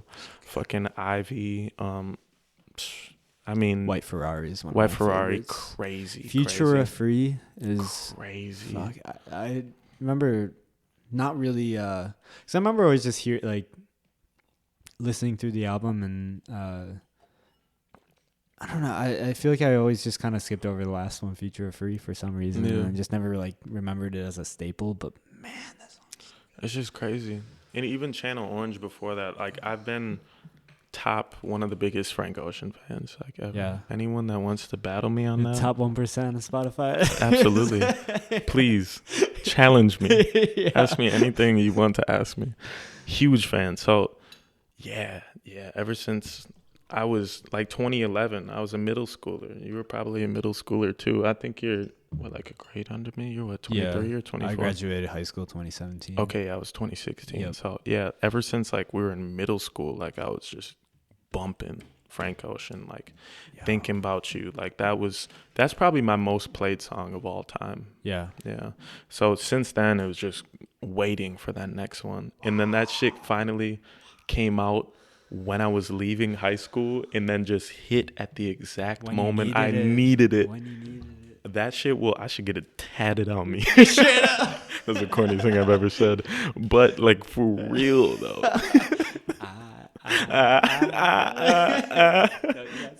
On my forehead, just fucking blonde. I got brown hair, right? Yeah. There's what's your take on like Eric Andre? Because no, not Eric Andre. Goddamn, Andre 3000. I think he's funny. I think he's a funny guy. I sound like an idiot for saying that. Goddamn. Three stacks. Andre 3000 is fire, bro. Dueno say like his take is like that, like bro, one of his favorite rappers. Bro, yeah, that is Pink Andre. Matter, crazy. Since you've been gone, never happened with yours. You been such a heaven to call. Ain't myself at all. I had to tell myself no. That crazy. It's some of his Drake features and then Outkast music, like as itself. When I heard Solo Reprise, which is off of Blonde, where Andre 3000 just goes insane. I went back. Yeah, exactly. When you break down those lyrics, like you're like, whoa. Hard, man. So like when I heard that, I was like, yo, okay, let me dig into, because I heard him on plenty features and obviously like the roses really smell like boo, ooh, ooh, like the classic shit. But like I really dug into like him and Outkast catalog and shit like that, Big Boy, and I was like, bro, this shit is crazy. And I see why they're looked at as such like gods, I guess you could say. But so who's the other dude in Outkast? Big Boy. Yeah. Okay. I hope I'm not wrong because I'm gonna get clowned, but yeah. Sorry. Okay. Yeah, fire. Because they had like a falling out from what I remember. I don't know. I'm not sure. I can't say because I don't know for certain, but because they had two separate albums under Outkast and they just split up. This is what I heard. I remember they had done like some projects together under Outkast and they had a falling out, and then they basically were under like a label or something where they had to release their music under Outkast. So one album is all of Andre 3000 and then the other is all Big Boy. I was listening to one of the projects that they had joined. Yeah, I'm not sure about that situation. It's interesting though. I'd like to hear both of their shit separately, but when I dug into their catalog back then, I was like, yo, they're crazy. And also just Andre as a person was such an intricate like kind of guy. I still said Eric Andre. He is a funny dude, bro. He's a funny guy. The Eric Andre show, crazy. Yo, man. I love just watching his clips on YouTube of just his street shit, bro. I'm like, bro, how would you react to that? Like, I feel like I think things are funny and I like weird shit, but I always get to a point where I'm like, okay, bro, like, you're annoying the fuck out of me, bro. Like, Jesus. There's like one where he's like has like a series. I think he's got like a whole bowl around him and he has like Fruit Loops like in it. And he's like pouring milk in his bowl. And he's like, and on the subway, and he's like, I'm late for my interview. stupid. I gotta get to my interview. And this is how it's like cut up and edited. Jeez. And he always flips the table over and he's just got like his dick hanging out. And I'm like, what the fuck? Yeah. But bro, Andre 3000 is flipping the script, I guess. But so like smart, bro, like smart and just like intricate and just like he was like a rock star, like in the hip hop community and like hip hop at that time, like. Oh, you said Andre 3000. Andre 3000. Okay. Yeah. Let's get right. No, we got it. So like at the hip hop community during that time, I feel like it was like later 90s, early 2000s type shit. Like hip hop was very like, yo, like, you know what I'm saying? We run the block. Like shit was like real tough type shit from what I could tell. I was pretty young during that time, but looking back, it was like, who do we have? We had like fucking Tupac, Biggie just probably passed away around that time. You had like 50 Cent coming out in the 2000s type era, shit like that. It was mostly like pretty gangster, like street rap and shit. And Andre was like, fuck that. I'm out of here. Like, my style's crazy. I got like long coats on and shit. I'm like fucking a rock star and shit. So that shit was like unheard of at the time. And he probably looked weird. And I can kind of compare that to like Prince in the same sense, where it's like he brought so much femininity into like rock, which like for him, he was just such like a pretty boy, like would wear like your girl's clothes and just like at the same time like all the girls liked him and stuff like that. It was like like shit like that. And it's like I love that because I feel like growing up, like I mean, I was raised around like women. My mom raised me. My aunt was the other like person in my life, and my grandma was the other person in my life. I had an older brother as well, but we were guided by women. So I feel like the way I carry myself is just like I like the pretty shit. I like to be accentuate and just like really just like just be pretty and just like pretty boy shit and stuff like that. So Prince, Andre, shit like that. I like the rock star, like pretty boy mentality type shit because I don't know, especially with men, like men just like to be hard and tough and just like fuck all that weird like shit and stuff. And I'm like, fuck you. What are you like, bro? No, like we some out of here. That stuff is just like them trying to block out some demons of exactly. like not trying to accept that right. Yeah. So you'll see like I don't know what a good example would be, but I remember just hearing about like people who would be outright like against like no like homosexual stuff, and then they're like caught like a month later like with sleeping with a dude. Like, it's funny. It's like, bus. Bro, it's okay. Right. It's okay. Like, no one. But it's tough because those same people were raised by like probably like dads or and shit like that who were telling them that shit was wrong. So luckily I was blessed to be raised by like some really like open, women and just like be able to express myself in whatever way felt comfortable, and I didn't have to box myself in, and like so shout out to Prince. People sometimes tell me I give Prince energy, and that's some of the coolest shit I ever hear. So I recently, like 2 summers ago, came across the song "I Want to Be Your Lover" by Prince. Fire. Yeah, I wanna be lover. Yeah, that's my shit. And it's because Prince is from Minneapolis, of course, right? Yeah. So I grew up like pretty close to Minneapolis, and I used to live there when I was a kid. So my mom and aunt just were the biggest Prince fans ever. That's cool. So I've always been into him like since a kid. He was just always playing around the house and stuff, and it felt really cool that an area that I lived in several times and like B just was exposed to so much was just like one of the coolest dudes came from there and shit. Yeah.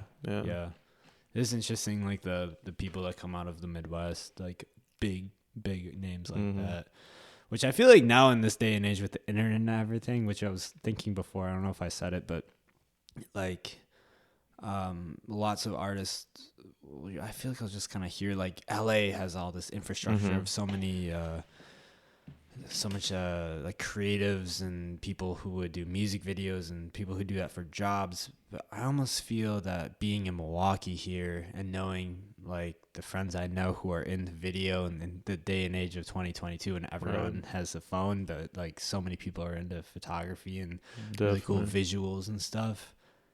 I feel like the infrastructure is what you want to make of it, really. If you want to put the work in, the who you know, and if the vibe is good, the vibe is like you'll put out. Yeah, man. If you just work hard with the right connects, you'll make some cool shit, which is exactly what you've been doing, man. Likewise. Yeah, thank you. Do you have any favorite artists in Milwaukee that you want to shout out or talk about at all? It can be whoever, personal preferences, people that you really. How about just personal? Like, who are you really into? Who have I listened to lately? Dude, fellow Kinsman, Nate Kinsman. I love Nate. He's such a good guy. Yeah, oh Nate. My God. He just released an album. I will say I haven't listened through the album full. I feel like I'm waiting for the exact moment, but I remember being, even before I was really even in the music scene, listening through his like I don't even know his earlier album was called, but like songs like Wanderlust, I think it's called, Filthy Dreamer, and I listened to Trippin' off his new album, and man, it's fucking good, dude. I love that. Yeah, I was at his release show actually. We cool. We did some just some jam sessions and stuff like that. He's good friends with my friend Isaiah, who's Rithy's partner, who's my best friend and stuff. So I've been connected with him for a while. We used to frisbee golf and stuff like that. He's a good homie. So some golfing. Yeah, of course. Yeah. So that's dope. Yeah, he makes some really good music. Yeah, it's cool. Just like before I was even in the scene, I remember going to a house show and seeing him rip a set at the Murray Attic, if you remember that. Classic. At all. Yeah, I've been there. Yeah. And dude, it like damn near changed my life, because around that time, like I didn't know what the Milwaukee scene was. I really didn't fully understand it until like I was really in it after COVID. For sure. But going to that house show, it was like, holy shit, this dude's doing his fucking thing. And like I had been in a band in high school, and it was really fucking refreshing and opened my eyes to what was possible of like what could be.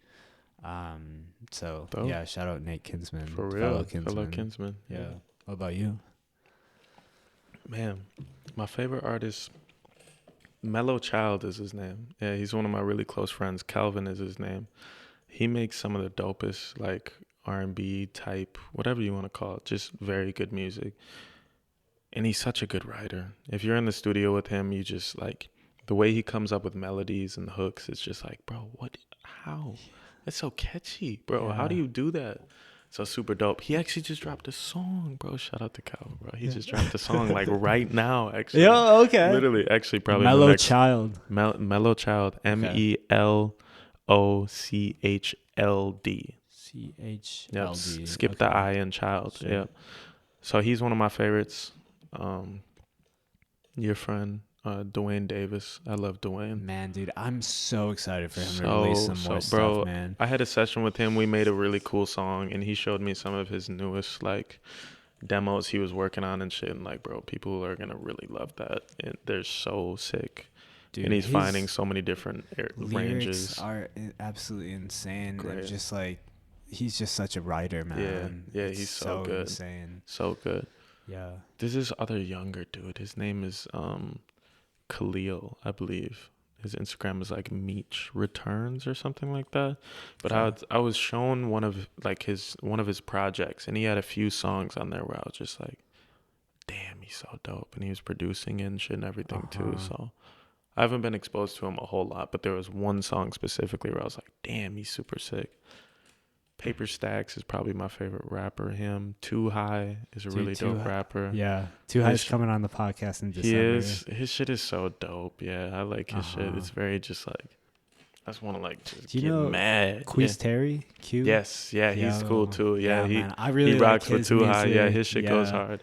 His voice is so cool. It's very hard and crispy. Yeah, I've done a lot of like shows with Too High and him as well, and like all these people that I'm mentioning and stuff. So those are some of my favorites. My top two are definitely Mellow Child and Dwayne. I'm also a really big fan of this woman. Her name is Grey Genius. She makes really dope music. I want to give some more shout outs to the women on our scene too, because a lot of times I see a lot of bills that are just like very men heavy, and I'm a man too, so I can't like say too much because like that's a whole different area. But like there's so many dope like women artists and stuff like that, like her, Moody, one of the dopest rappers, like for real, she's super dope. We might have a song coming out pretty soon. Oh, so cool. Shout out to her and so many other amazing women in Milwaukee. And so yeah. There's so many dope artists. It's hard to one really pick band that's been like absolutely blowing my mind right now is Scam Likely. And I just saw them at No Studios. Yeah. Oh yeah. Yeah. Yo. Super dope. I saw them perform, which you probably saw Young Davy too, right? Yes. YXNG Davy. Yep. Man, I love him. It's good stuff. It was lit. Yeah, I was like, wow. Yo. But man, Scam Likely, dude, like being a band for 8 months, and I have seen them a handful of times. I went to their first show, way back in like April or whatever it was, but I saw them twice 2 weekends ago over Halloween, and man, like they're on some shit. For real. Like just bringing the energy and just like dude, I don't even know how to explain it, man. It was just absolutely insane. And coming from like, I always like really appreciate like, as a performer, I'm always like attentive to like stage presence and just like how comfortable you are on stage and like how natural you are. And, man, it was just so cool. I love like that. How they perform. No, they were so good when I saw them. Go together and how they flow. How Charlie has just so much control over a crowd is absolutely insane. For sure. But one thing that popped in my head too. I've been working on lately a song with Dream Bay, which is that one. Dope. Dude. I think I sent him your tag to do like an EDM song. Yes. At all. Yes. So he's working on that EP. We're working on a song, and I think it's gonna be really cool. Okay, it's funny hearing my voice on like an EDM song. I think it's gonna be really cool, and I've been listening to like the final renditions of it. I really like it a lot. Super happy. But he was wondering if you're still down. He said that like you might have stopped responding. He wasn't sure if you were still down. He's like, I don't really care. Like for sure. But I don't know if that's something that you'd be interested in. Yeah, I gotta chat with him still. I hearing it a little bit more, I'm like, damn, I don't know if I can really do what I'm hoping to do on here and stuff like that. Yeah. So I have to find it within myself to be honest with him and discuss that with him and stuff. Yeah. Because I feel like really bad because I've left him high and dry a little bit. So I need to contact him for real. Yeah. No, he was just like it wasn't even anything. That was a super dope. Like you have like sent my name out to several people. I'm pretty sure I randomly got a text at some point where literally was like, hey man, we got this show. Hey Clayton, I got this show going on, this and that, blah blah blah, this is where it's happening, this and that. Parker from Social Sick like sent me your way and stuff like that. I was like, how did they get my number? Dude. I was like, I don't even think Parker has my number. I don't think I have your number, dude. You don't. So I didn't respond. I was like, I don't know what this is. I don't know. Bro, it's one of the bots after you. Right, dude. I have this a spreadsheet, an ongoing spreadsheet of all Milwaukee artists that I come across. And super if I can't play a show, like if someone hits me up, like they're coming through Milwaukee to get a bill together, like I can't make the show, but like here's a list of anyone you can reach out to. I wonder if they. I don't have your number on there, dude. True. I have like your Instagram. I don't know how they.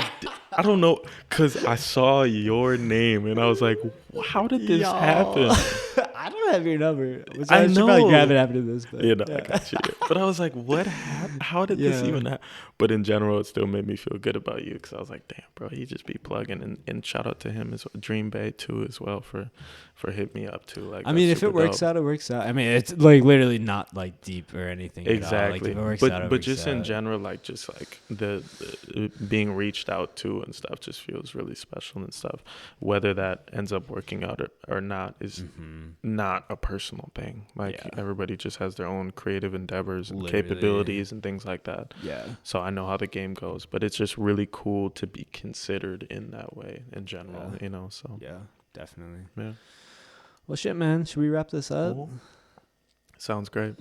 Do you have anything else you want to plug other than your next project coming out January 13th? Yeah. Release show January 13th. I'm sure the project will be released somewhere in that time frame. Outside of that, this coming Saturday, So in Love music video coming out. Check that out. I have another music video for my song Wifey that's coming out pretty soon too. And then a new single called Pretty Babe. I'm shooting a video for that right now with Run Along Forever. Shout out to them. Shout out to Nolan. Shout out to all the artists in that group that they got going on. Bro, you work with dope people. Thank you. You got a cool circle around you, man. Appreciate it. New merch coming out too. I'll explain the whole type of aesthetic I'm going for eventually here, so you guys can look out for that. Other than that, say what's up to me if you see me sometime, or hit me up on Instagram. I'm a nice guy. Check Clayton. Is it Catch Clayton? Catch Clayton. Instagram? I changed it, so yeah. Yeah, I saw. What was it before? It was like Clayton. Clayton M. Biddle, which is just the name of my credit card. Right? I was like, why do I? Rithi came up with that too. She was like, yo, we could change this up, and we tried some other things, but eventually it was like Catch Clayton. It was kind of cool because the CC. Right, I like that. It's catchy. Thank you. Yeah. Catchy. You should trademark Clayton, and then you can get the Clayton Instagram. Exactly. That would be hard. That would be really hard. Yeah. Thank you so much for coming over and chatting with me. This is super cool. Thank you. And thanks for listening, y'all, if you did. So, all right. Bye. I love you guys. See ya. Bye.